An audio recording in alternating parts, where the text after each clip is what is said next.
இன்றைக்கி நம்ம முள்ளங்கி பொரியல் எப்படி செய்கிறது அப்படின்னு பார்க்கலாம். இது சாதத்தோடு வச்சு சாப்பிட்றதுக்கு ரொம்ப நல்லாயிருக்கும். இதை செய்கிறதுக்கு தேவையான பொருட்கள்: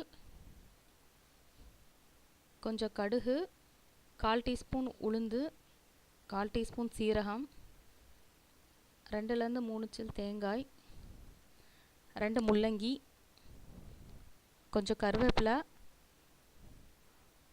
2 அல்லது 3 சிகப்பு வத்தல், 10லேருந்து 15 சின்ன வெங்காயம். ஃபஸ்ட்டு ஒரு கடாயை எடுத்து அதில் 1 டேபிள் ஸ்பூன் ஆயில் ஊற்றிக்கணும்.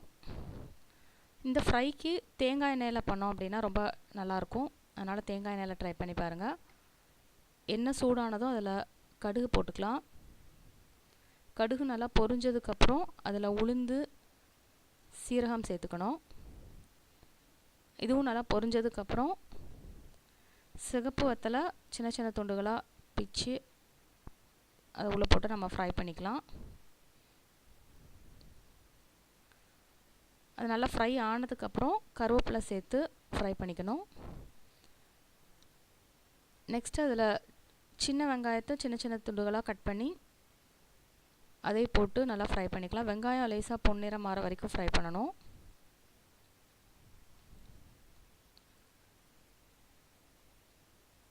இப்போ வெங்காயம் ஃப்ரை ஆனதுக்கப்புறம்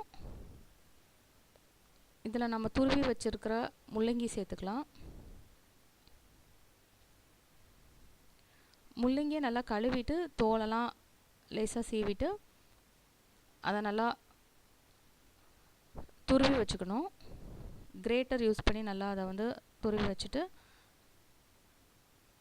அதை இதில் போட்டு ஆட் பண்ணிவிட்டு தேவையான அளவு உப்பு சேர்த்துட்டு அது குக்கார வரைக்கும் நம்ம ஃப்ரை பண்ணிகிட்ருக்கணும். முள்ளங்கி வந்து யூஸ்வலாக சீக்கிரம் குக் ஆகிடும். அதனால் ஒரு 8லேருந்து 10 நிமிஷம் வரைக்கும் அதை ஃப்ரை பண்ணணும்.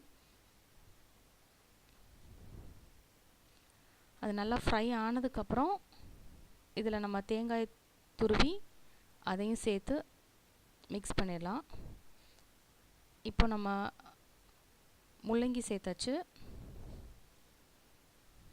தேவையான அளவு உப்பும் சேர்த்தாச்சு. இப்போ அது குக்கார வரைக்கும் நம்ம அப்பப்போ கிளறி விட்டுட்டே இருக்கணும்.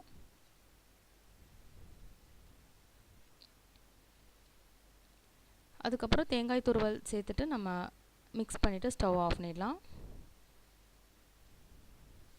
இப்போ டேஸ்டியான முள்ளங்கி பொரியல் ரெடி ஆகிடும்.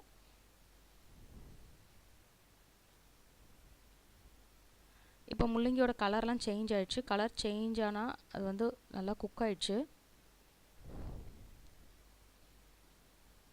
இப்போது சுவையான முள்ளங்கி பொரியல் ரெடி. இந்த டிஷ்ஷை நீங்கள் ட்ரை பண்ணி பாருங்கள். உங்களுக்கு பிடிச்சிருந்ததுன்னா லைக் பட்டன் கிளிக் பண்ணுங்கள். உங்கள் ஃப்ரெண்ட்ஸோட இந்த ரெசிபியை ஷேர் பண்ணுங்கள். மறக்காமல் சேனலுக்கு சப்ஸ்கிரைப் பண்ணுங்கள். உடனுக்குடன் நோட்டிஃபிகேஷன் வேணும் அப்படின்னா சப்ஸ்கிரைப் பக்கத்தில் இருக்கிற பெல் ஐக்கான் கிளிக் பண்ணுங்கள். தேங்க்யூ ஸோ மச் ஃபார் வாட்சிங். இப்போது சுவையான முள்ளங்கி பொரியல் சாதத்தோடு வச்சு சாப்பிட்றதுக்கு ரெடி.